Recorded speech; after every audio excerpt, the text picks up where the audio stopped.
Bismillahirrahmanirrahim. Assalamualaikum warahmatullahi wabarakatuh. Salah satu hal penting dalam penelitian imunologi adalah ketersediaan sampel yang akan diuji.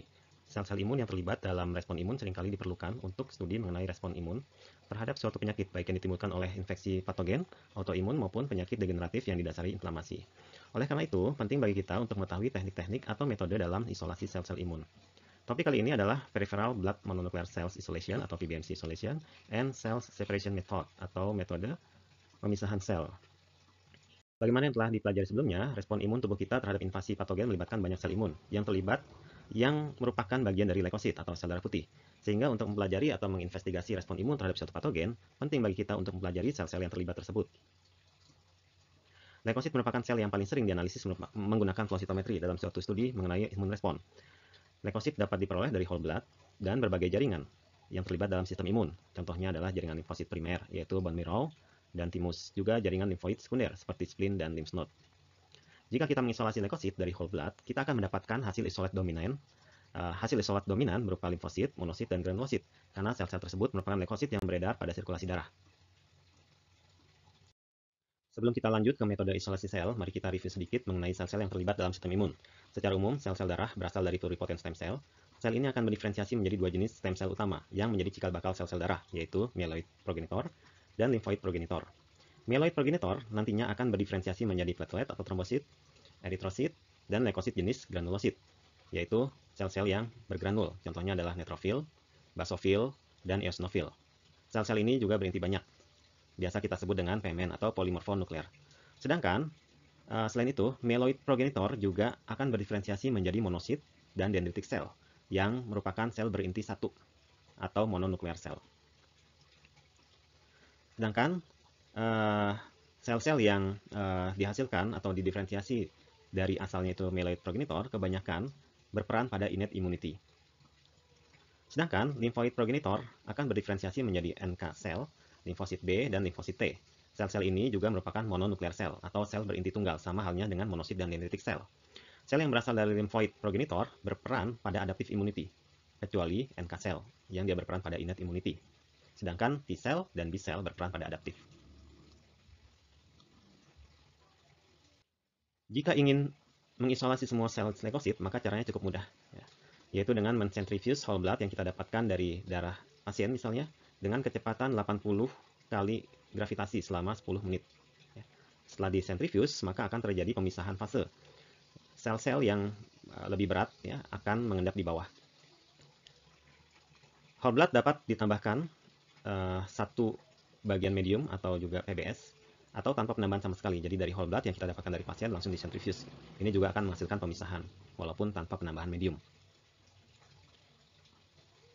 Setelah disentrifuge, maka akan terjadi pemisahan antara cairan plasma yang berwarna bening kekuningan dan eritrosit yang berwarna merah di bagian bawah.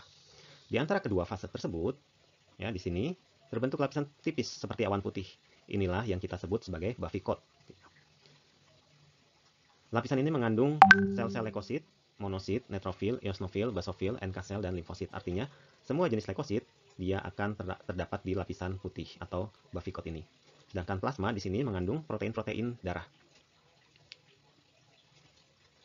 Sel yang terdapat pada Buffy coat ini dapat diambil dengan Pasteur pipette untuk selanjutnya digunakan pada eksperimen. Sedangkan untuk plasma darah atau plasma sel yang sudah tidak mengandung sel ini, plasma darah yang tidak mengandung sel ini, yang mengandung protein-protein darah, penting untuk pengukuran sitokin, antibodi, dan protein-protein lain yang terlibat pada reaksi imunologi.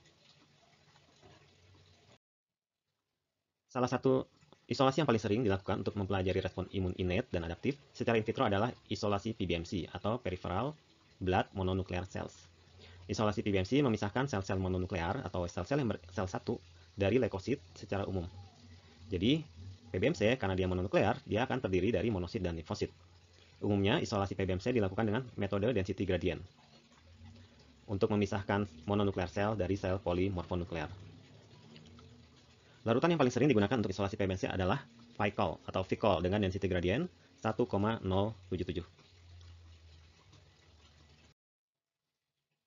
Bagaimana prinsip pemisahan oleh Vicol?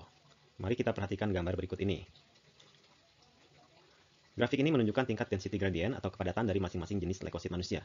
Leukosit polimorfonuklear yang terdiri dari basofil, neutrofil, dan eosinofil memiliki kepadatan di atas 1,077 sampai 1,078 gram per mililiter. Sedangkan sel mononuklear yang terdiri dari limfosit dan monosit di sini memiliki density di bawah nilai ini, di bawah 1,077. Sehingga dengan larutan Vicol, ya, dengan penggunaan larutan Vicol yang memiliki density 1,077 sampai 1,078 gram per mililiter akan memisahkan kedua jenis sel ini menjadi dua fase, sebagaimana terlihat dalam gambar berikut. Jadi pada awalnya, sebelum disentrifuge, Vicol diletakkan di bawah, kemudian ditambahkan ditambahkan whole blood di atasnya. Setelah disentrifuge selama 30 menit dengan kecepatan 400 kali gravitasi, maka akan terlihat pemisahan di antara sel-sel yang memiliki densitas di atas 1,077, seperti eritrosit dan granulosit. Karena densitinya lebih besar daripada 1,077, eritrosit dan granulosit akan berada di bawah Vicol. Di sini. Sedangkan sel-sel yang memiliki density kurang dari 1,077 lebih ringan sehingga berada di atas dari Vicol. Di sini ada lapisan Vicol, di sini adalah lapisan awan tipis yang berisi mononuclear cells yang terdiri dari limfosit, monosit, dan trombosit. Dengan cara ini, mononuklear dapat dipisahkan dan diambil dari fase setelah centrifuge ini.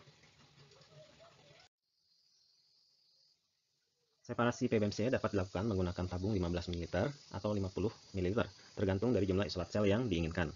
Misalnya kita membutuhkan atau memerlukan isolat sel nantinya sebanyak 100.000, tentu beda jumlah sampel yang kita butuhkan. Kalau misalnya ketika kita membutuhkan sel isolat itu sebanyak 1 juta atau 2 juta sel, makin banyak sel isolat yang kita targetkan untuk diisolasi, makin besar jumlah sampel atau jumlah volume whole blood yang kita butuhkan. Pertama, kita siapkan darah, pada kasus ini sebanyak 3 ml ke dalam tabung EDTA untuk mencegah pembekuan darah. Kemudian, encerkan darah dengan menambahkan larutan buffer, dalam hal ini PBS, sebanyak 1 kali volume darah, 1:1. Jadi kalau misalnya tadi kita punya sampel 3 ml, maka kita tambahkan 3 ml larutan PBS. Lalu dicampurkan dengan membolak-balikan tabung beberapa kali hingga homogen. Kemudian, kita siapkan Falcon Tube, ya. Kalau misalnya sampel darah awalnya itu seperti yang pada kasus ini 3 ml, maka kita gunakan Falcon Tube 15 ml. Ya.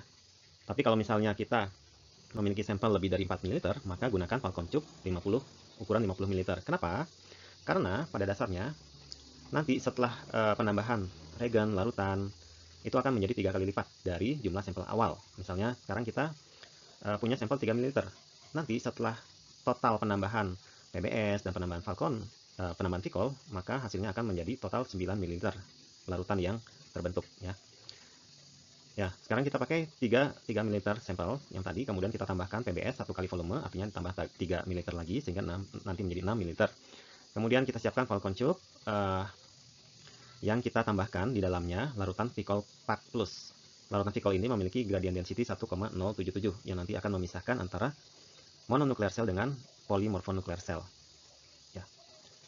Nah, setelah ditambahkan volume kita sediakan Falcon Tube yang berisi 1 kali volume darah awal, ya. Tadi volume darah awalnya adalah 3 ml.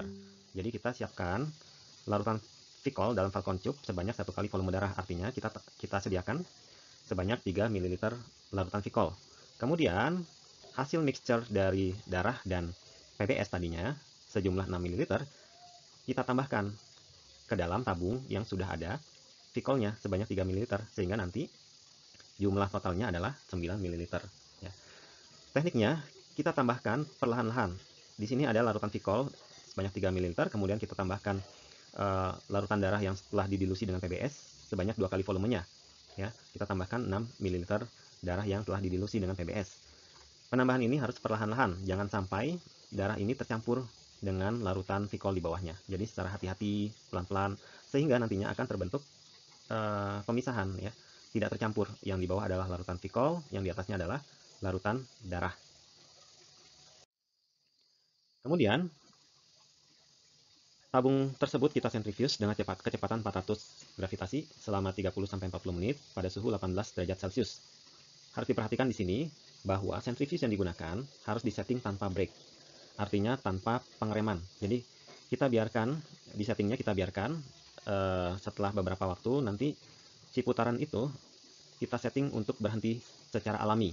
Perlahan-lahan dia nanti kecepatannya menurun, akhirnya kecepatannya 0 atau berhenti tanpa ada setting pengereman. Ini penting supaya fase yang telah terbentuk, ya, lapisan-lapisan yang telah terbentuk tidak rusak, ya. Yang kedua, dalam penggunaan centrifuge yang harus kita perhatikan juga adalah sebaiknya kita menggunakan centrifuge jenis swing rotor. Swing rotor artinya nanti ketika berputar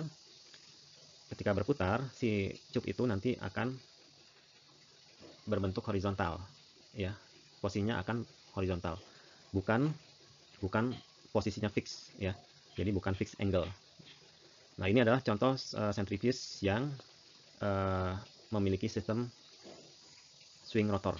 Ketika berputar, posisinya yang tadinya cup-cup itu vertikal, nanti ketika dia berputar karena ada gaya sentrifugasi, dia akan menjadi posisi horizontal, ya. Ada lagi satu lagi jenis centrifuge yang tipenya adalah fixed angle, ya. Jadi dia akan miring ketika kita naruh, dia akan miring posisi dari cupnya. Itu kurang baik untuk menghasilkan PBMC yang baik, ya. Jadi diusahakan untuk menggunakan centrifuge yang tipenya adalah swing rotor dengan mode brake-nya di setting off. Sehingga nanti dia setelah 30-40 menit dia akan berkurang kecepatannya lama, ya, mungkin sampai 10 menit atau 20 menit baru dia berhenti sempurna karena tanpa ada pengereman atau tanpa brake. Selanjutnya, setelah selesai sentrifugasi, maka akan terlihat pembentukan fase-fase pada cairan dalam tabung tersebut, ya. Nanti akan kita dapatkan lapisan-lapisan seperti ini. Yang paling bawah adalah RBC berwarna merah, itu adalah endapan dari eritrosit. Kemudian tepat di atas RBC nanti akan ada lapisan putih, itu merupakan fase atau lapisan yang mengandung granulosit, ya. Kemudian setelah itu ada lapisan bening, yaitu larutan vikol. Di atas larutan vikol nanti akan ada lapisan putih tipis, itulah PBMC, itulah mononuclear cells yang akan kita ambil. Sedangkan yang di atas, lapisan atas, ini merupakan cairan bening kekuningan di sini. Ini merupakan plasma dari darah, ya. Jadi inilah target yang kita ingin ambil, yaitu lapisan putih di atas lapisan bening, lapisan putih di atas vikol. Ini yang kita ambil. Kita transfer. Pertama, kalau kita ingin mengambil lapisan putih ini, kita harus transfer atau ambil plasmanya dulu di sini. Kita ambil dengan pipet, masukkan ke dalam cryotube, karena itu akan berguna untuk kita menganalisis stokin-stokin atau protein-protein yang larut dalam plasma. Setelah kita ambil plasmanya, taruh di cryotube, kemudian simpan di minus 80 atau minus 20 derajat Celcius. Kemudian setelah kita ambil, maka kita akan mudah mengambil lapisan putih PBMC ini, ya. Kita ambil lapisan PBMC ini, pindahkan ke Falcon Tube yang baru, ukuran 15 ml, menggunakan pipet steril. Dilakukan dalam bench atau dalam laminar airflow supaya tidak terjadi kontaminasi. Kemudian untuk proses pencucian, dari suspensi PBMC yang kita dapatkan, kemudian kita tambahkan PBS sampai 3 kali volume PBMC. Misalnya kita dapat 1 ml, maka kita tambahkan 3 ml PBS. Terus dihomogenisasi, lakukan pipetting, naik turun, ya.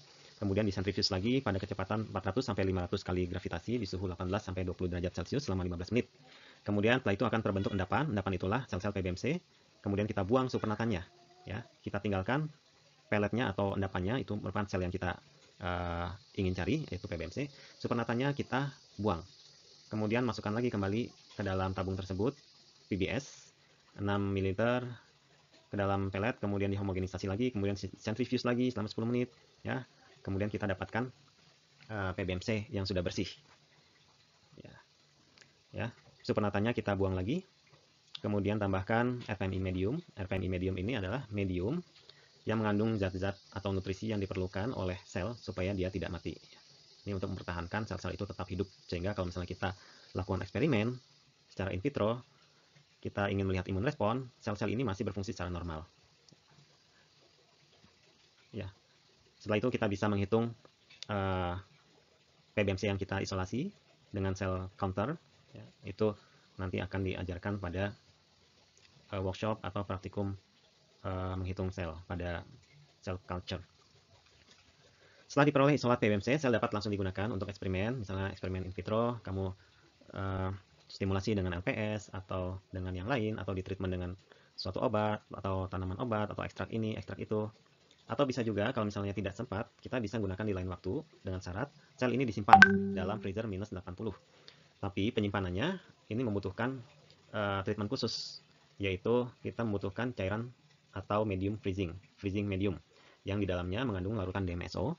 Larutan ini berfungsi untuk mencegah kerusakan sel. Sehingga nanti setelah kita simpan di minus 80, 1 minggu kemudian atau 2 bulan kemudian atau 1 tahun kemudian kita ambil, selnya masih bisa tetap hidup. Dalam proses isolasi leukosit, terutama dari whole blood, biasanya akan ada sedikit RBC yang terbawa. Ya.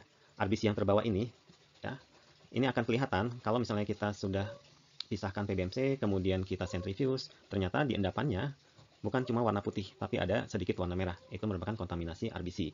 Kontaminasi RBC atau eritrosit ini akan mengganggu hasil analisis, sehingga harus disingkirkan dengan cara melisis RBC yang tertinggal atau mengkontaminasi hasil isolat PBMC kita. Ya. Setelah dilisis RBC-nya menggunakan RBC lysis buffer, hasil isolasi akan lebih tinggi kemurniannya dan hasil pemeriksaan dan analisis nantinya akan lebih akurat.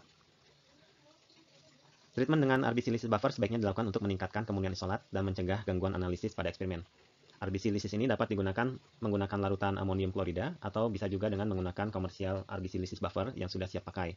Kita bisa membeli di vendor-vendor atau perusahaan-perusahaan penyedia reagen seperti Qiagen, Roche, atau Sigma, dan lain-lain. Itu sudah ada yang siap untuk dipakai. Caranya, prosedurnya adalah sebagai berikut. Ya. Jadi, biasanya kita tambahkan setelah dicentrifuge, kemudian buang sepenatannya, kemudian kita tambahkan RBC lysis buffer sebanyak 1 ml per 1 juta sel atau 2 ml per 1 juta sel. Ya.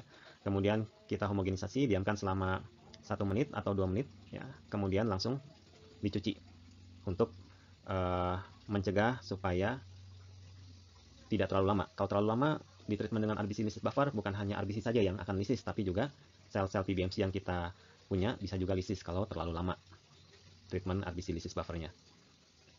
Ini merupakan gambaran dari hasil flow cytometry dari PBMC. Bukan PBMC, ini dari Bavikot, ya. Antara sel-sel yang terkontaminasi dengan RBC dan sel-sel yang sudah ditreatment dengan RBC lysis buffer.